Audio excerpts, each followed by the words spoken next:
नमस्कार। दोपहर समाचार में आपका स्वागत है।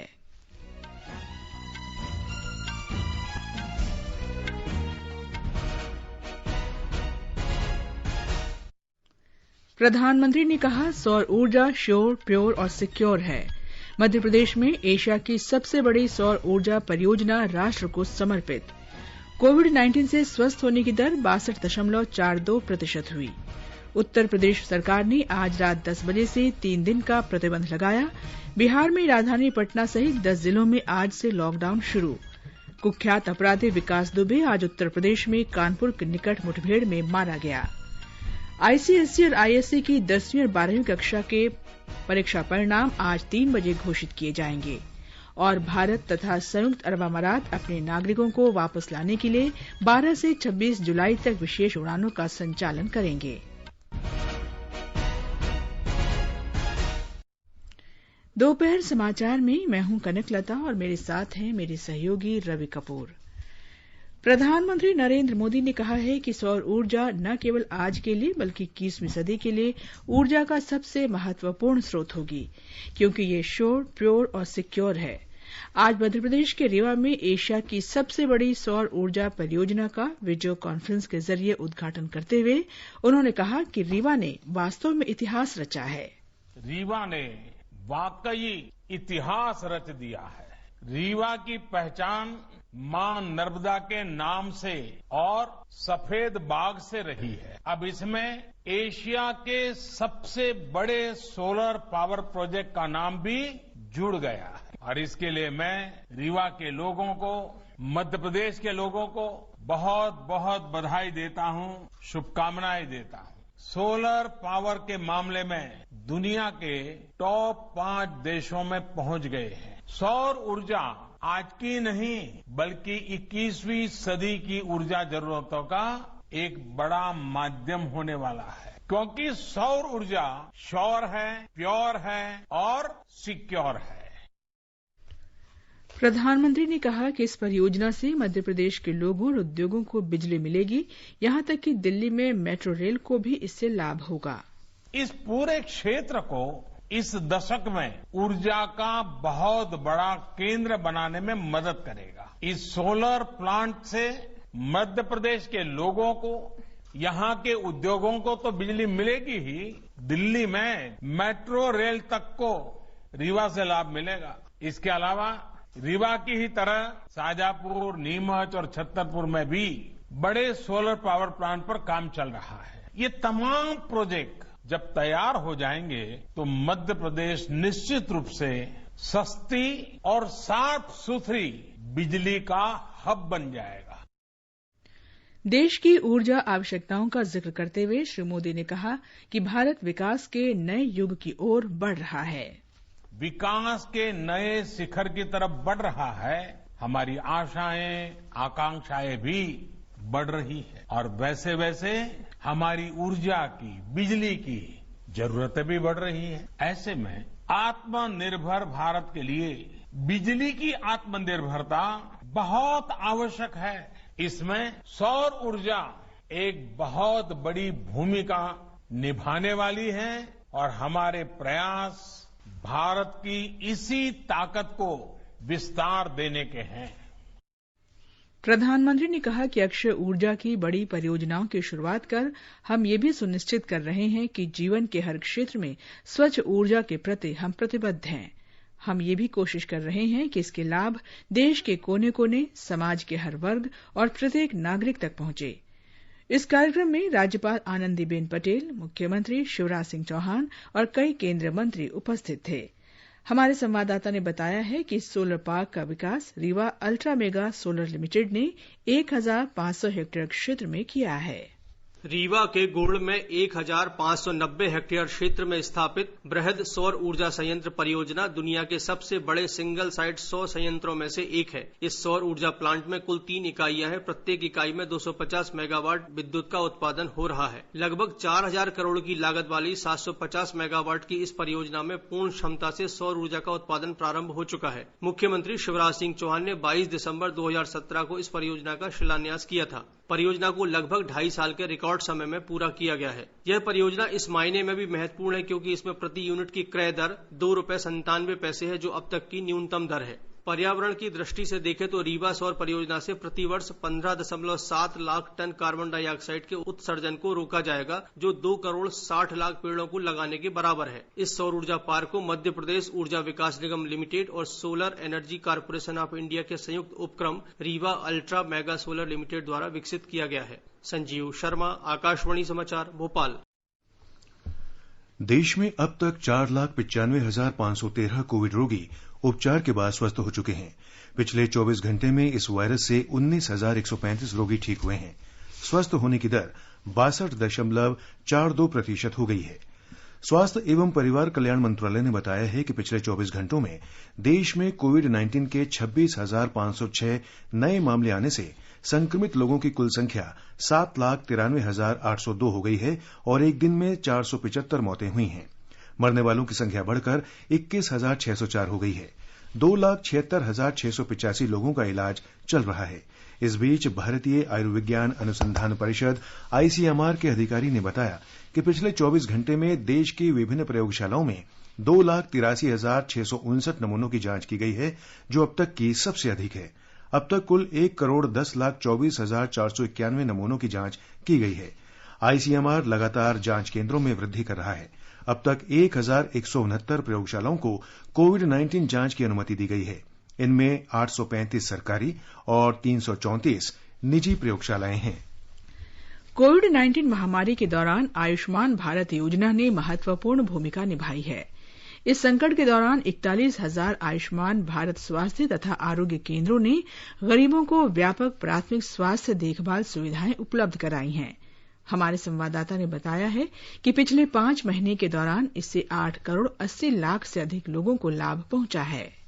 इन केंद्रों ने कोविड-19 के खिलाफ लड़ाई में अहम भूमिका निभाई है। कई राज्यों में स्वास्थ्य और कल्याण केंद्रों की टीमों ने इन्फ्लुएंजा और सांस से जुड़ी गंभीर बीमारियों के लक्षणों की पहचान के लिए लोगों की जांच की। साथ ही कोविड-19 के परीक्षण में भी मदद प्रदान की। इन टीमों ने स्वास्थ्य जांच करते हुए लोगों को लगातार हाथ धोने, मास्क पहनने और पर्याप्त सामाजिक दूरी बनाए रखने जैसे निवारक उपायों के बारे में जागरूक किया। इन केंद्रों ने क्वारंटीन सेंटरों में प्रवासियों के लिए कल्याण सत्र भी आयोजित किए। स्वास्थ्य और कल्याण केंद्रों की टीमों ने लोगों को कोविड के अलावा आवश्यक सेवाएं प्रदान करने में भी महत्वपूर्ण भूमिका निभाई है। इन टीमों द्वारा टीकाकरण सत्र आयोजित किए जा रहे हैं और आवश्यक दवाओं का वितरण भी किया जा रहा है। भूपेंद्र सिंह, आकाशवाणी समाचार, दिल्ली। लॉकडाउन के दौरान लोगों की आवाजाही पर रोक के बावजूद इन केंद्रों ने 3 करोड़ 88 लाख से अधिक लोगों की हाइपरटेंशन, मधुमेह और कैंसर की जांच की है। इस वर्ष जनवरी से जून तक ऐसे 12,425 और केंद्र स्थापित किए गए हैं। इससे इनकी कुल संख्या 41,790 हो गई है। सरकार ने 2022 तक ऐसे 1.5 लाख केंद्रों की स्थापना का लक्ष्य रखा है। तमिलनाडु में कोविड-19 की स्थिति के आकलन के लिए वहां गए 5 सदस्यीय केंद्रीय दल ने आज चेन्नई में मुख्यमंत्री ई पलनीसामी से मुलाकात की। राज्य के स्वास्थ्य मंत्री डॉक्टर सी विजयभास्कर, मुख्य सचिव के षणमुगम और वरिष्ठ अधिकारी भी इस बैठक में उपस्थित थे। उन्होंने राज्य में महामारी पर काबू पाने के लिए अपनाई गई कार्यनीति के बारे में टीम को बताया। इसके साथ ही टीम का 2 दिन का चेन्नई दौरा संपन्न हो गया। इस दल का नेतृत्व केंद्रीय स्वास्थ्य मंत्रालय में अतिरिक्त सचिव आरती आहूजा ने किया। टीम के सदस्यों ने कल चेन्नई में कोविड-19 अस्पताल, राजीव गांधी जनरल अस्पताल का दौरा किया। वे चेन्नई निगम के हर वार्ड में आयोजित किए जा रहे फीवर कैंप को देखने भी गए। नागालैंड में कोविड-19 के 23 नए मामले सामने आने से राज्य में कुल संक्रमित लोगों की संख्या 696 हो गई है। स्वास्थ्य मंत्री एस पांग्युफोम ने बताया कि नागालैंड में 392 मरीजों का इलाज चल रहा है, जबकि 304 लोग स्वस्थ हुए हैं। मिजोरम में पिछले 24 घंटों के दौरान 23 और लोगों के संक्रमित पाए जाने से राज्य में संक्रमित मरीजों की संख्या बढ़कर 226 हो गई है। 143 रोगियों को स्वस्थ होने के बाद अस्पताल से छुट्टी दे दी गई है। 83 मरीजों का इलाज चल रहा है। केंद्र शासित प्रदेश पुदुचेरी में कोविड-19 के 72 नए मामले सामने आए हैं। राज्य में कुल मिलाकर 1,272 लोग संक्रमित हुए हैं। इनमें से 637 मरीजों को इलाज के बाद छुट्टी दे दी गई। 17 लोगों की मौत हो गई है। ये समाचार आकाशवाणी से प्रसारित किए जा रहे हैं। ताजा समाचार जानने के लिए आप हमारे Twitter handle @AIR News Hindi को फॉलो कर सकते हैं। ये आकाशवाणी है। उत्तर प्रदेश सरकार ने राज्य में बढ़ते कोरोना संक्रमण को देखते हुए आज रात 10 बजे से 3 दिन का प्रतिबंध लगाने का फैसला किया है। ब्यौरा हमारे संवाददाता से। पूरे प्रदेश में इन प्रतिबंधों के लागू होने के दौरान कोई भी कार्यालय नहीं खुलेगा और व्यापारिक गतिविधियां तथा बाजार बंद रहेंगे। हालांकि सभी आवश्यक और आपातकालीन सेवाएं पहले की तरह चलती रहेंगी। शहरी क्षेत्रों में लगातार चालू रहने वाली इकाइयों और ग्रामीण इलाकों में चल रही औद्योगिक इकाइयों को छोड़कर सारा औद्योगिक कामकाज बंद रहेगा। रेल और हवाई यातायात के साथ ही राष्ट्रीय राजमार्गों पर आवागमन और माल की ढुलाई पर इन प्रतिबंधों का असर नहीं होगा। 10, 11 और 12 जुलाई को स्वच्छता और स्वच्छ जल की आपूर्ति को लेकर व्यापक अभियान चलाया जाएगा। सुशील चंद्र तिवारी, आकाशवाणी समाचार, लखनऊ। उत्तर प्रदेश के मुख्य सचिव R.K. तिवारी ने कहा है कि आज रात से शुरू होने वाले प्रतिबंधों को लॉकडाउन नहीं समझना चाहिए और इससे घबराने की कोई जरूरत नहीं है। उन्होंने प्रतिबंधों के विस्तार की अफवाहों का पूरी तरह से खंडन किया और कहा कि ये प्रतिबंध सोमवार को सुबह 5 बजे समाप्त हो जाएंगे। आकाशवाणी समाचार से बातचीत में उन्होंने कहा कि इस अवधि के दौरान व्यापक सैनिटाइजेशन अभियान चलाया जाएगा ताकि कोविड-19 के साथ कोई अन्य संचारी रोग न फैलने पाए। उन्होंने कहा कि स्वास्थ्यकर्मी भी कोविड-19 के संदिग्ध मरीजों का तुरंत पता लगाने के लिए जांच का कार्य जारी रखेंगे। मुख्य सचिव ने आकाशवाणी के जरिए राज्य के लोगों से अपील की है कि वे इन प्रतिबंधों का कड़ाई से पालन करें। देखिए, हम सभी कोविड महामारी को रोकने के लिए कि जब तक बहुत आवश्यक न हो तो अपने घर से बाहर न निकले, अपने घर में रहें। अनावश्यक घर से बाहर निकल करके भीड़ भाड़ वाले स्थानों में न जाएं। दूसरी बात मैं ये अपील करना चाहूंगा कि जो भी हमारे भाई बहन अगर किसी आवश्यक कार्य से घर के बाहर जाते भी हैं, वो पूरी सावधानियां बरतें। मुख्य सचिव ने कहा कि कोविड-19 के लक्षण होने का संदेह होने पर नजदीक के अस्पताल से संपर्क स्थापित करें। ऐसे लोग राज्य के सभी शहरों में स्थापित कोविड डेस्क से जानकारी भी ले सकते हैं। बिहार में बढ़ते कोविड संक्रमण के कारण राजधानी पटना सहित राज्य के 10 जिलों में आज से लॉकडाउन लागू कर दिया गया है। 4 जिलों बक्सर, नवादा, सुपौल और किशनगंज में 3 दिन तक पूर्ण लॉकडाउन रहेगा। खगड़िया में 5 दिन के लिए इस महीने की 14 तारीख तक पूर्णबंदी के आदेश जारी किए गए हैं। पटना, मुंगेर, मधेपुरा, कैमूर और पूर्णिया जिलों में इस महीने की 16 तारीख तक पूरी तरह लॉकडाउन रहेगा। राज्य सरकार ने बेगूसराय, नालंदा और वैशाली जिलों में कल से 6 दिन के पूर्ण लॉकडाउन के आदेश दिए हैं। ब्यौरा हमारे संवाददाता से।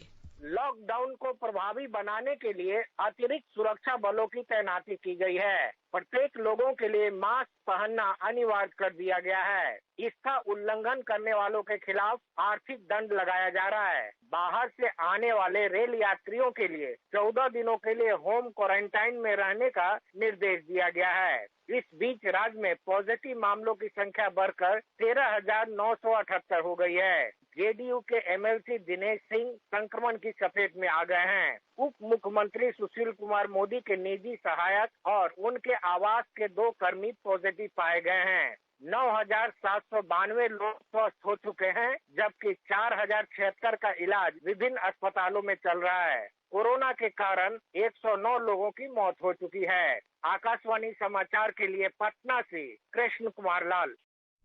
कोविड महामारी को नियंत्रित करने के क्रम में लॉकडाउन के दौरान सरकारी कार्यालय और सार्वजनिक निगम बंद रहेंगे।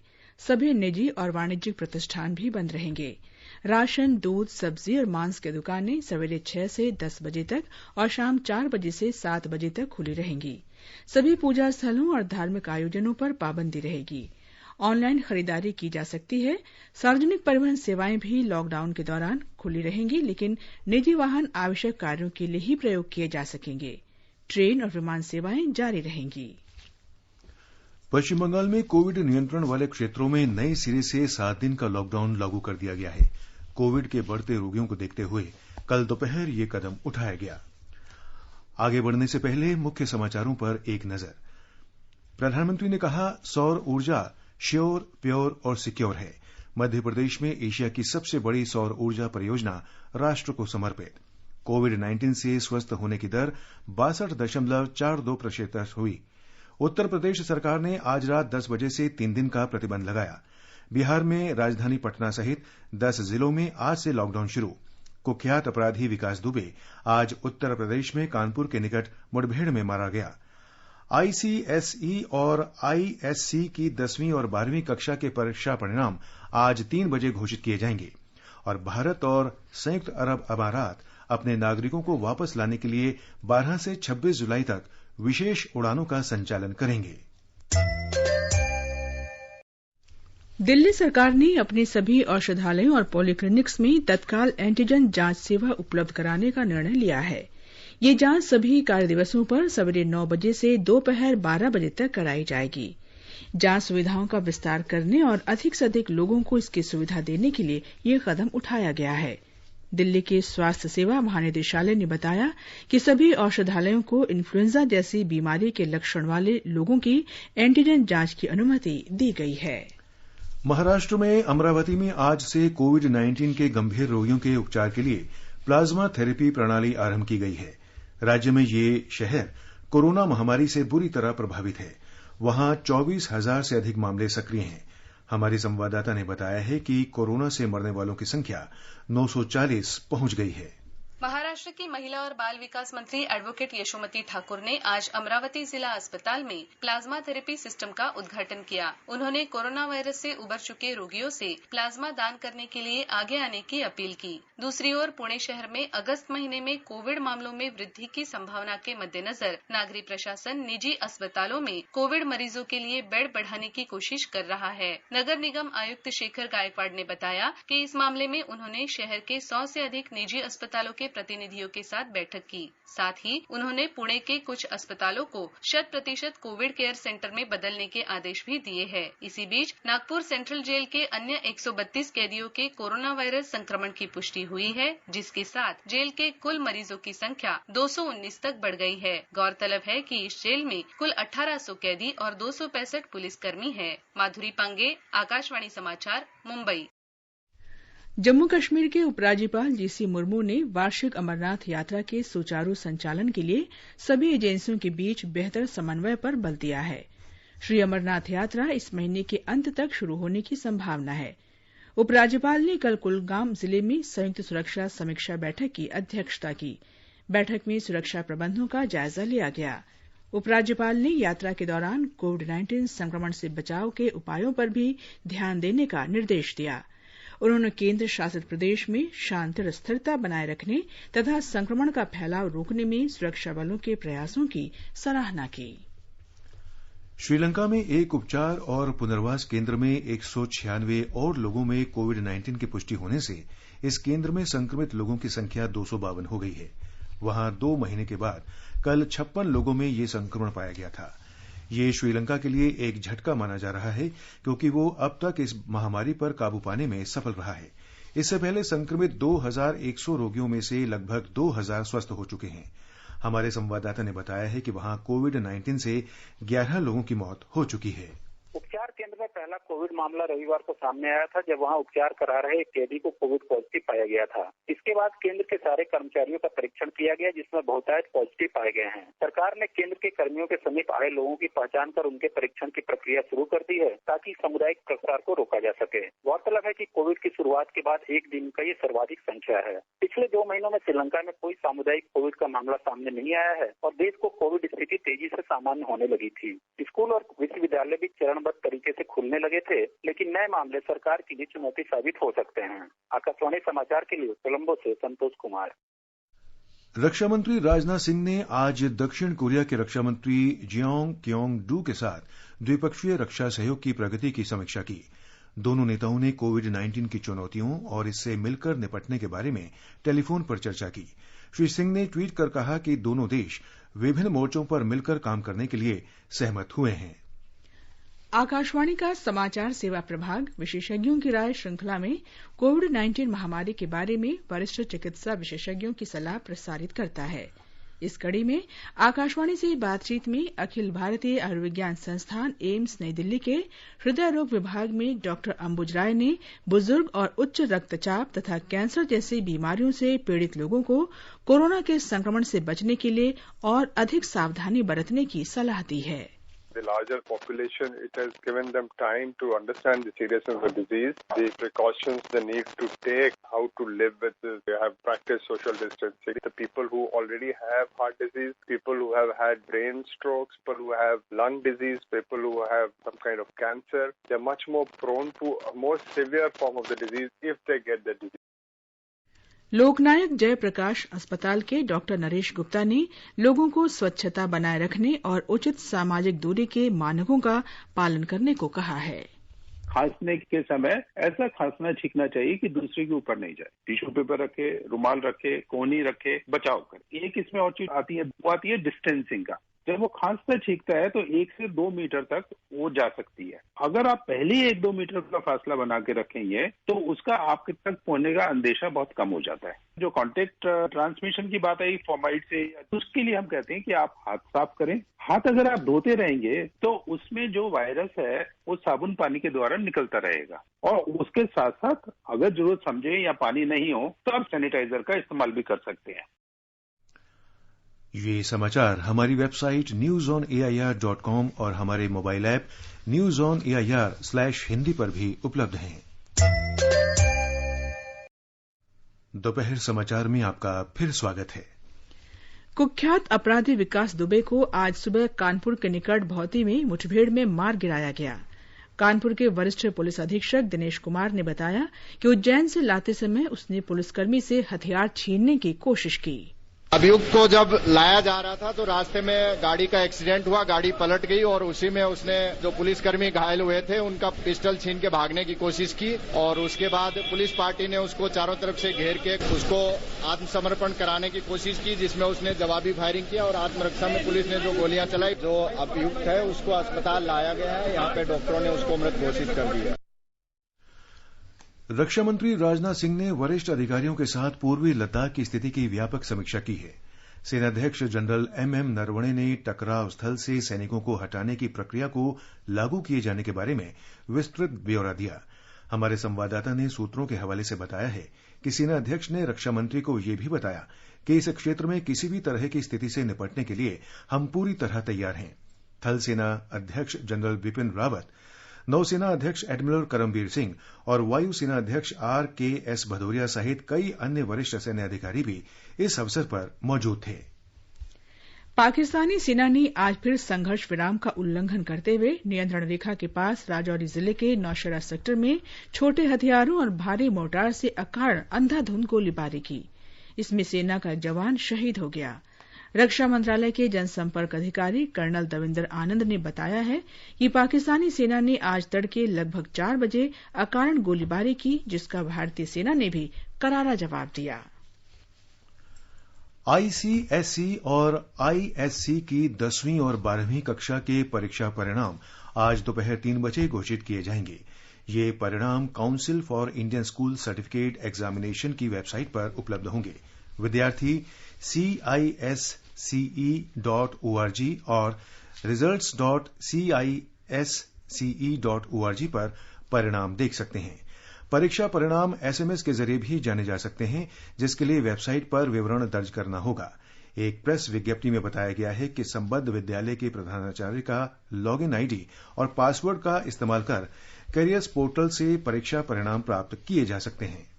सरकार ने मीडिया में आ रही इन खबरों का खंडन किया है कि केंद्रीय माध्यमिक शिक्षा बोर्ड CBSE ने बोर्ड परीक्षा परिणामों की तिथि घोषित कर दी है और इसके लिए 3 वेबसाइट सूचीबद्ध की है। पत्र सूचना ब्यूरो PIB ने स्पष्ट किया है कि CBSE ने अब तक परीक्षा परिणामों की कोई तिथि घोषित नहीं की है। भारत और संयुक्त अरब अमारात 12 से 26 जुलाई तक दोनों देशों के बीच विशेष उड़ानों के संचालन पर राजी हो गए हैं। इससे वे एक दूसरे के देश से अपने नागरिकों को वापस ला सकेंगे। नागरिक विमानन मंत्री हरदीप सिंह पुरी ने ट्वीट कर बताया कि दोनों देशों की सरकारों के बीच भागीदारी के अंतर्गत ऐसा किया गया है। इस संबंध में की गई व्यवस्था के अनुसार भारतीय नागरिकों को स्वदेश लाने वाली संयुक्त अरब अमारात की चार्टर्ड उड़ानों को वापसी में ICA से स्वीकृति प्राप्त अमारात के निवासियों को ले जाने की इजाजत होगी। इसी तरह भारतीय विमान भी भारत से अमारात की उड़ान भरते समय वहां के निवासियों को ले जा सकेंगे। लेकिन उन्हें आईसीए की स्वीकृति प्राप्त केवल उन यात्रियों को ले जाने की अनुमति होगी जिनका गंतव्य संयुक्त अरब अमारात है। ये व्यवस्था 15 दिन के लिए होगी। बांग्लादेश कोविड-19 महामारी के बीच भाषणचार द्वीप पर्वत से रोहिंग्या को नहीं हटाएगा। जिले के प्रशासक मोहम्मद खुर्शीद आलम खान ने बताया कि भाषणचार में कॉक्स बाजार के भीड़भाड़ वाले शिविरों की तुलना में अधिक सुविधाएं हैं। अप्रैल में 300 से अधिक रोहिंग्या शरणार्थियों को भाषणचार भेजा गया था। अधिकारियों के अनुसार उन्हें महामारी के कारण वहां भेजा गया था। सरकार ने यहां 1 लाख शरणार्थियों के लिए आश्रय गृह बनाए हैं। सार्वजनिक क्षेत्र के उपक्रम भारतीय इस्पात प्राधिकरण लिमिटेड सेल ने आत्मनिर्भर परियोजना के अंतर्गत जून माह में बेहतरीन प्रदर्शन किया है। पिछले महीने जून में सेल की बिक्री में सर्वाधिक उछाल आया। पिछले वर्ष के मुकाबले इस अवधि में बिक्री में 18% की वृद्धि हुई है। घरेलू और निर्यात बिक्री 12,77,000 टन दर्ज की गई। पिछले महीने कंपनी ने रिकॉर्ड निर्यात किया। इस दौरान 3,40,000 टन स्टील का निर्यात किया गया। सेल में पिछले महीने 42,000 टन कच्चे लोहे की बिक्री हुई। जहाजरानी मंत्रालय ने नौवहन सहायक विधेयक 2020 का मसौदा लोगों और हितधारकों से सुझाव के लिए जारी किया है। इस बारे में सुझाव और विचार इस महीने की 24 तारीख तक भेजे जा सकते हैं। ये विधेयक लाइट हाउस अधिनियम 1927 का स्थान लेगा। जहाजरानी मंत्री मनसुख मंडाविया ने बताया कि यह विधेयक मंत्रालय द्वारा उपनिवेशीय कानूनों को निरस्त कर उनके स्थान पर आधुनिक और समसामयिक आवश्यकताओं के अनुरूप कानून बनाने के उद्देश्य से लाया जा रहा है। इससे नौवहन के क्षेत्र में आधुनिक प्रौद्योगिकी के इस्तेमाल में सहायता मिलेगी। एशिया कप क्रिकेट टूर्नामेंट अगले साल जून तक स्थगित कर दिया गया है। कोविड-19 के बढ़ते संक्रमण को देखते हुए एशियाई क्रिकेट परिषद ने यह निर्णय लिया है। पहले यह टूर्नामेंट इस साल सितंबर में आयोजित किया जाना तय किया गया था। एशियाई क्रिकेट परिषद ने एक ट्वीट में बताया कि कोविड महामारी के असर का व्यापक आकलन करने के बाद परिषद की कार्यकारिणी ने टूर्नामेंट स्थगित करने का निर्णय लिया। इस बार एशिया कप टूर्नामेंट की मेजबानी पाकिस्तान को करनी थी, लेकिन सुरक्षा कारणों से बाद में इसे श्रीलंका में कराना तय किया गया। अरुणाचल प्रदेश के कई स्थानों पर लगातार मूसलाधार वर्षा से जनजीवन प्रभावित हुआ है। भूस्खलन और बाढ़ से कई स्थानों पर यातायात बाधित हुआ है। पापुम पारे जिले में आज सुबह टिगडो गांव में चट्टाने खिसकने से 4 व्यक्ति मलबे में दब गए।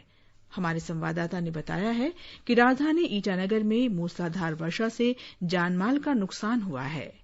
मुख्यमंत्री पेमा खांडू ने भूस्खलन की घटना में 4 लोगों की मौत पर गहरा शोक व्यक्त करते हुए राज्य सरकार की तरफ से मृतकों के निकट संबंधियों को तत्काल 4 लाख रुपए की अनुग्रह राशि देने की घोषणा की है। राज्य के ईस्ट सियांग जिले में भारी बारिश से सियांग और इसकी सहायक नदियों का जलस्तर बढ़ रहा है। पासीघाट के शिवोकोरोंग नदी में अचानक बाढ़ से इसमें फंसे 2 लोगों को त्वरित बल ने बचा लिया है। राजधानी ईटानगर के कई स्थानों पर भारी बारिश और भूस्खलन के चलते संपत्ति को नुकसान पहुंचने और सड़कों के अवरुद्ध होने की खबर है। राकेश दोले, आकाशवाणी समाचार, ईटानगर।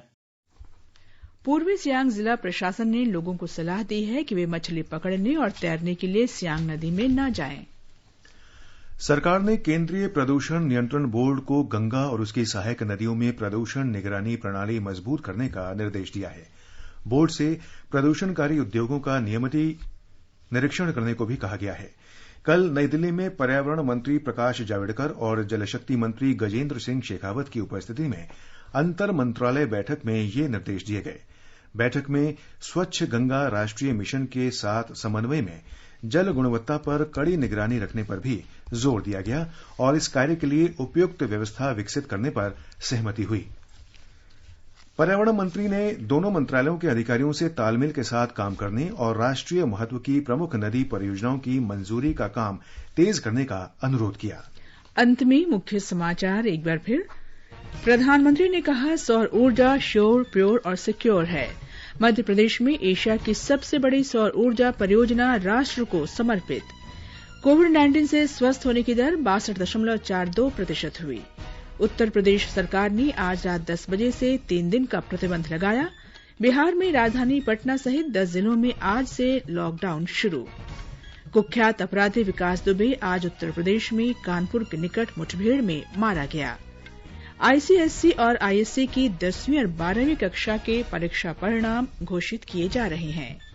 और भारत तथा संयुक्त अरब अमारात अपने नागरिकों को वापस लाने के लिए 12 से 26 जुलाई तक विशेष उड़ानों का संचालन करेंगे।